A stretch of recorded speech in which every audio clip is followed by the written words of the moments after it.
primeiro eu acho que eu tenho que explicar porque eu estou aqui, né? Nem eu acredito que eu estou aqui.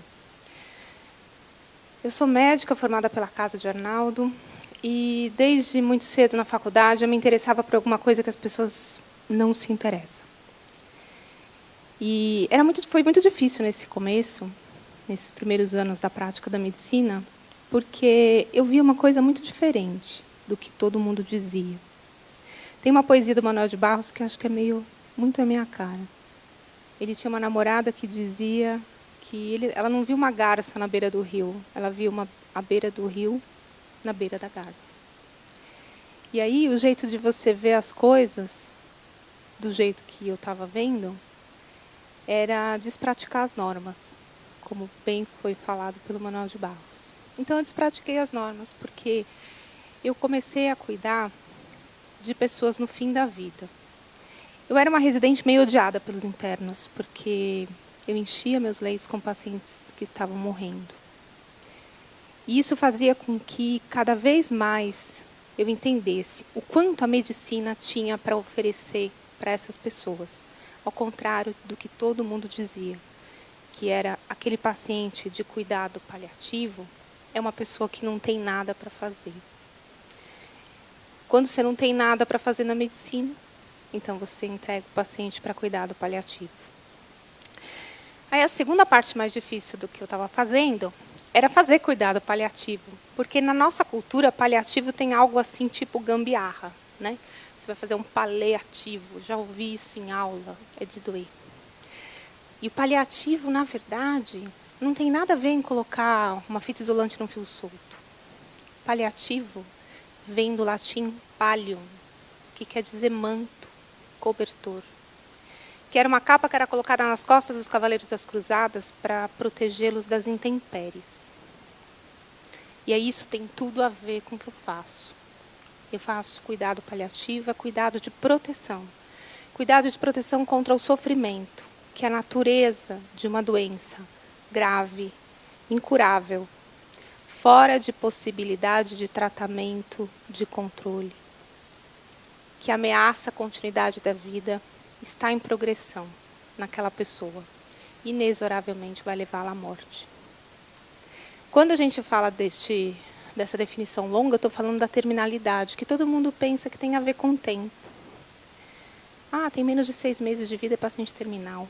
Tem 1 semana, é paciente terminal. A terminalidade tem a ver com este conceito. É uma doença grave, que está progredindo, está seguindo o seu curso natural. E o que ela vai produzir são as intempéries, que a gente chama de sofrimento. A doença é uma abstração da realidade, ela está nos livros, ela está no microscópio, ela está nas definições, nas publicações. Mas, quando a doença encontra um ser humano, ela produz uma melodia única, que se chama sofrimento.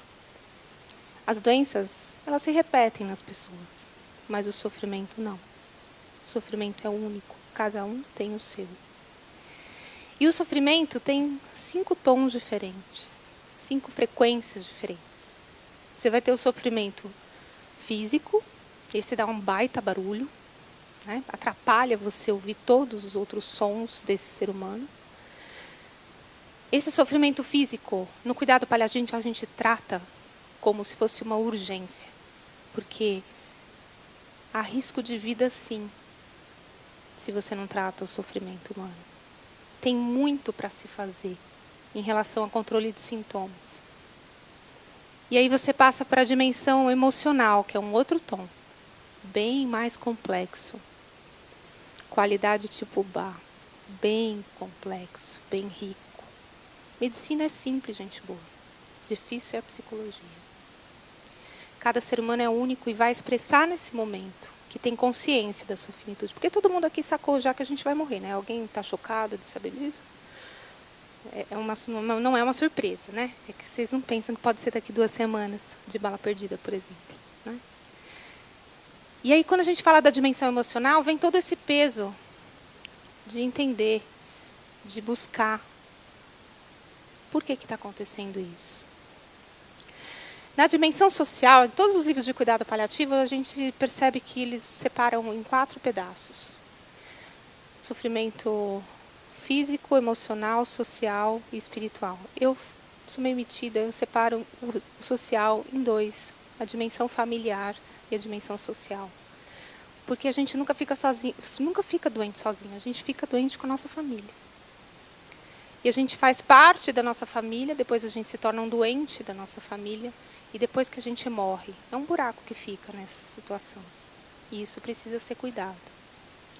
E a dimensão espiritual, ela é fundamental, porque ela vai dar para nós a essência de sermos humanos.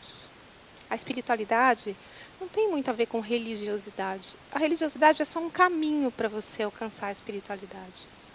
Você encontra a espiritualidade na forma que você se relaciona consigo mesmo, na forma como você se relaciona com o outro, na forma que você se relaciona com a natureza, com o universo e com Deus. Há quem se relacione com o universo e não tem nenhuma relação com Deus. E nem por isso essa espiritualidade é menor ou menos importante.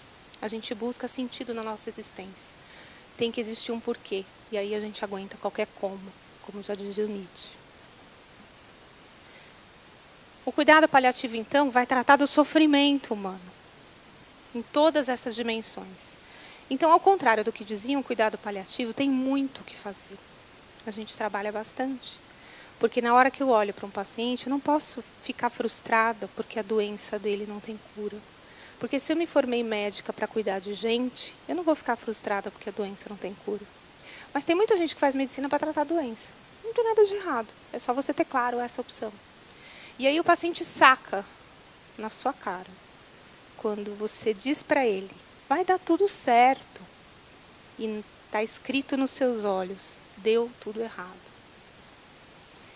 Essa frustração é entendida pelo paciente como não tem mais jeito para mim.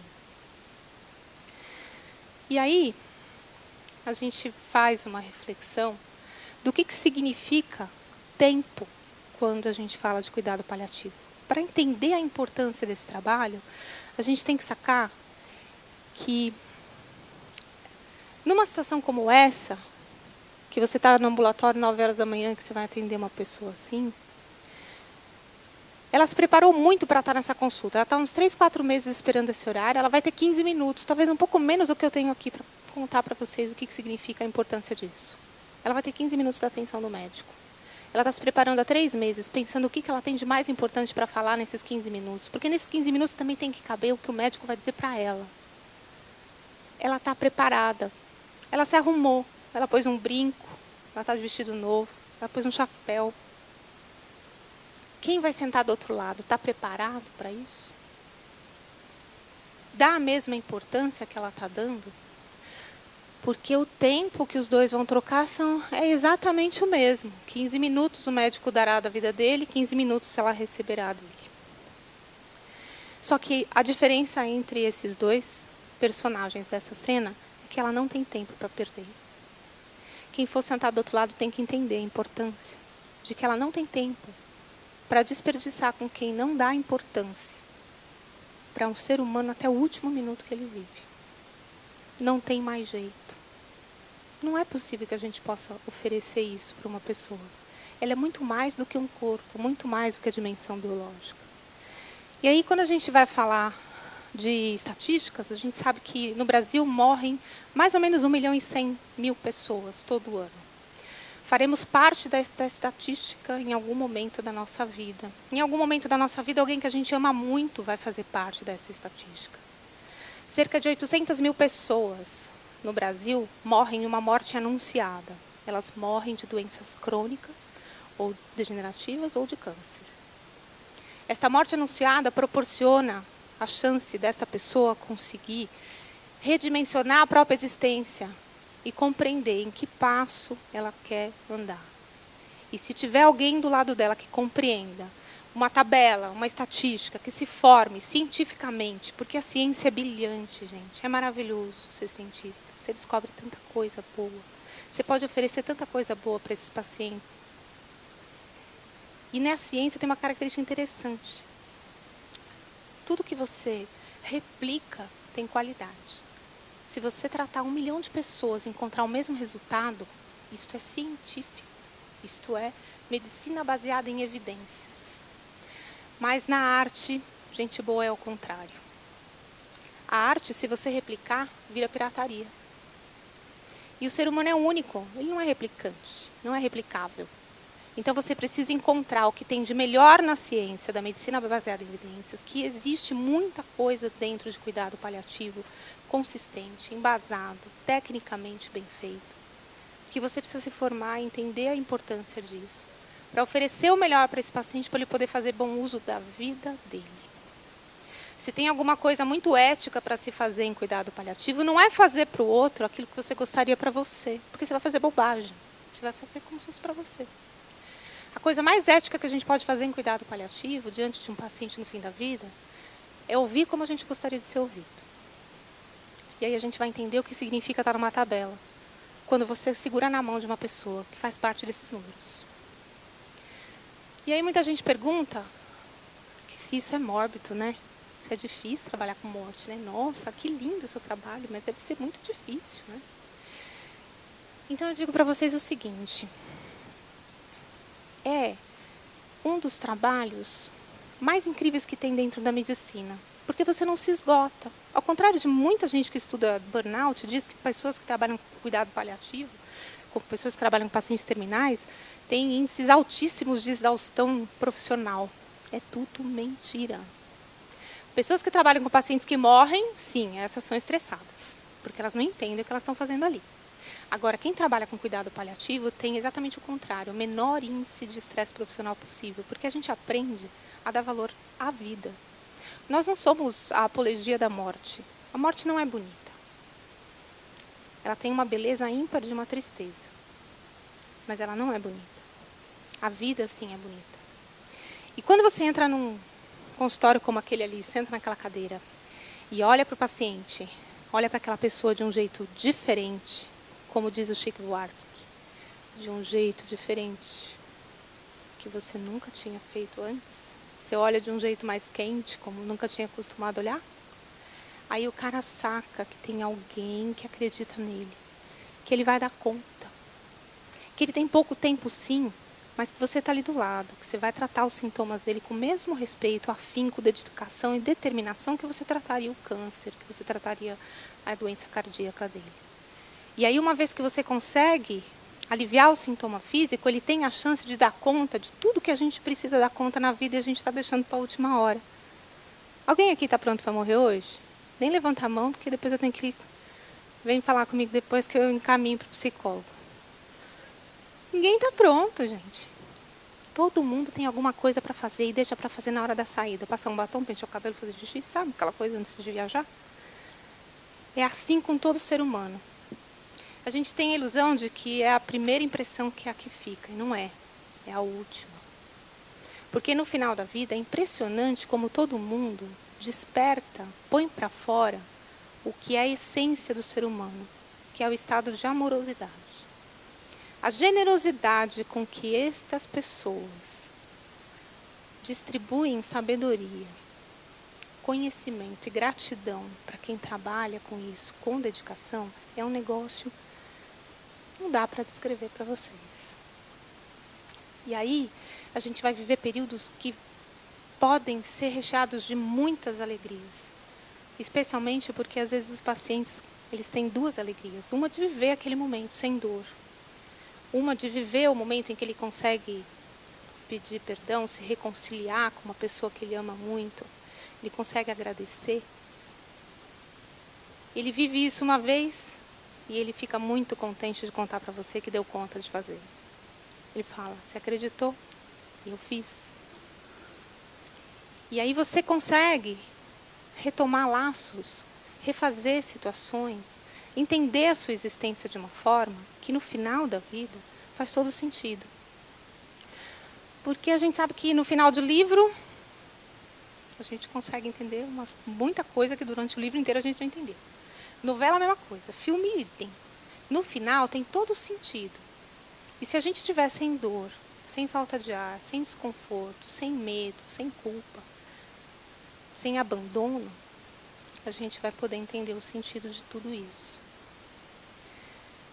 Essa senhora aqui foi uma das senhoras que mais me ensinou. A gente ficou 3 meses juntas. Eu entro na vida das pessoas não é um prazer conhecer a doutora Ana Cláudia. Definitivamente não é. Primeiro que eu sou geriatra, eu já entro numa fase que ninguém está muito afim de passar. E depois, quando eu faço cuidado paliativo, não é um prazer porque eu entro pela porta que todo mundo quer manter fechada, que é a do sofrimento, da doença e da morte. Mas uma vez que eu entro, eu começo a fazer uma parte muito intensa na vida dessa pessoa, na vida dessa família. E não tem como, a gente é humano e a gente troca. E o aprendizado que a gente recebe é uma coisa que não tem como descrever. No dia que ela faleceu, eu tive a chance de me despedir dela. E foi muito especial, porque no momento em que eu estava me despedindo dela, saiu uma lágrima. De mim saíram dezenas, mas dela saiu uma. E uma lágrima que cai dos olhos de uma pessoa que teve a chance de se libertar do sofrimento físico, que teve a chance de se libertar do medo, da culpa, da solidão de estar nesse momento, para ter que passar por esse momento sozinha.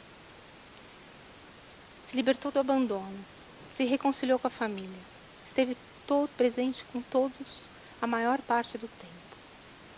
Foi admirada por todos por sua coragem de enfrentar o seu fim de vida. E aí caiu essa lágrima, que era triste, sim. É de uma tristeza legítima, concorda? Não tem como a gente não ficar triste. Mas é uma lágrima pura, da essência de uma vida que encontrou sentido na sua existência e se salvou. Por isso que quando eu falo de cuidado paliativo, eu também falo de salvar vidas.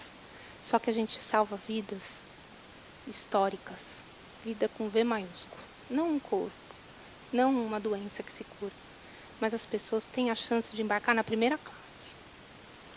Nessa vida aqui, independente da religião de qualquer pessoa aqui, nessa vida aqui a gente só morre uma vez. Não pode dar vexame. Se a gente tiver a chance de encontrar profissionais que se comprometam com o nosso tempo, com a importância que nós damos para o nosso tempo e colocar como prioridades do trabalho deles o que a gente determinar para isso, nós vamos ser gente de muita sorte. E eu preciso dizer que eu estou muito feliz aqui de saber que tem mais gente que pode um dia acreditar que a morte é um dia que vale a pena viver. Obrigada.